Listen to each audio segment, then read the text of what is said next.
उसने अपना ढोल गले से उतारा और एक मंदिर की सीढ़ियों पर बैठ गई। सरगम की आंखों में आंसू थे। रोते रोते वो पिछली कुछ बातें याद करने लगी। क्या हुआ माँ, बार बार दरवाजे पर जाकर क्यों खड़ी हो रही हो? सरगम, तेरे बापू अभी तक नहीं आए, 10 बजने को आ रहे हैं। बोला था ढोल बजाने मत जाओ, तबीयत पहले ही ठीक नहीं थी। डोली तो घर में सुबह सुबह आ गई होगी, हद से हद 10 बजे तक आ जाते हैं, अब तो 12 बजने को आए। माँ, तुम चिंता में अपनी तबीयत खराब कर लोगी।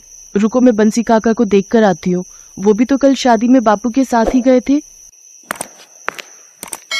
भाभी, ओ जानकी भाभी। ये क्या हुआ? अरे, आपके हाथ पर प्लास्टर, ये सब क्या है जी?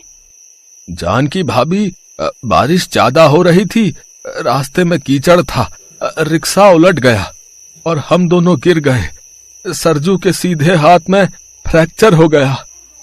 पता नहीं ये विपदा मेरे ऊपर ही आनी थी। शादियों का सीजन चल रहा है, बैठे बिठाए मेरे चोट आ गई, अब क्या होगा? बंसी भैया, आराम से इन्हें पलंग पर लिटा दो। बापू, आप काम के बारे में बाद में सोचना, पहले अपनी तबीयत तो देखो, कितनी चोट आई है। बैठे बिठाए सरगम के पिता सरजू के ऊपर मुसीबतों का पहाड़ टूट पड़ा। उसके हाथ में फ्रैक्चर हो गया, अब वो कई दिनों तक ढोल नहीं बजा सकता था। बंसी काका, अगर मैं ढोल बजाऊं, क्योंकि बापू ने मुझे ढोल बजाना सिखा रखा है, तो क्या मुझे आपके ग्रुप में काम मिल जाएगा? आप एक बार अपने मालिक से कहकर देखो। मेरी बच्ची इस घर के लिए कितना सोच रही है। सरगम बिटिया, रहने दे, तू परेशान हो जाएगी। बिटिया, मैं एक बार तुझे मालिक से मिलवा देता हूँ, बाकी मैं कुछ कह नहीं सकता कि वो तुझे काम देंगे या नहीं। बापू, एक बार बात करने में क्या जाता है, मैं बात करके आती हूँ। सरगम बंसी के साथ उनके मालिक के पास जाती है, जो पूरा शादी बैंड चलाता था। मालिक बहुत ही खड़ूस स्वभाव का था और भी बहुत सारे बैंड वाले और ढोल वाले भी वहीं खड़े थे। तेरा दिमाग खराब हो गया बंसी, इसे देख तो सही, फूंक मारो तो उड़ जाएगी ये। इतना वजनदार भारी ढोल उठाकर क्या शादी के फंक्शन में बजा सकती है ये? अरे तू तो जानता है ढोल बजाना इतना आसान नहीं, गले में टांगते ही हवा टाइट हो जाती है। घंटों ढोल बजाना कोई आसान बात नहीं। चल जा बिटिया, घर जाकर चूल्हा चौका कर, तेरे बस का नहीं है ढोल बजाना। मैंने अपने ढोल ग्रुप की बदनामी थोड़े करनी है तुझे ग्रुप में शामिल करके। देख, मुझे माफ कर बिटिया, जब तेरा बापू ठीक हो जाए तब आ जाएगा, ठीक है? जा। पर मालिक, एक मौका देकर तो देखो, मैंने बापू से बहुत अच्छा ढोल बजाना सीखा हुआ है। मैं बचपन से घर पर ढोल का बहुत अभ्यास करती थी। अरे बंसी, इसे समझा, मेरे पास इतना टाइम नहीं है, शाम की बारात में भी जाना है, सबको ड्रेसअप होना है, तुझे भी तो चलना है। इसे घर छोड़कर आ और जल्दी से सारे ग्रुप में शामिल हो, बारात टाइम पर निकलेगी, तब ढोल वालों को टाइम पर पहुंचना है। चल बिटिया, तुझे घर छोड़ देता हूँ। सरगम की आंखों में आंसू आ जाते हैं। वो एक लड़की थी, इसलिए उसे कोई भी काम नहीं दे रहा था। दिन पर दिन घर की हालत और खराब होती जा रही थी।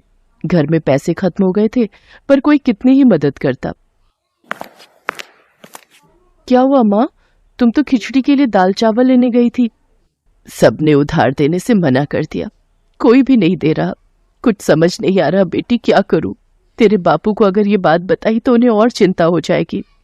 माँ, चिंता मत करो, मैं कुछ न कुछ इंतजाम करके ही लौटूंगी। हे भगवान, सुबह से शाम हो गई। मैंने माँ से कहा था कि मैं कोई न कोई इंतजाम कर लूंगी, पर सब लोगों ने मुझे लड़की समझकर काम नहीं दिया।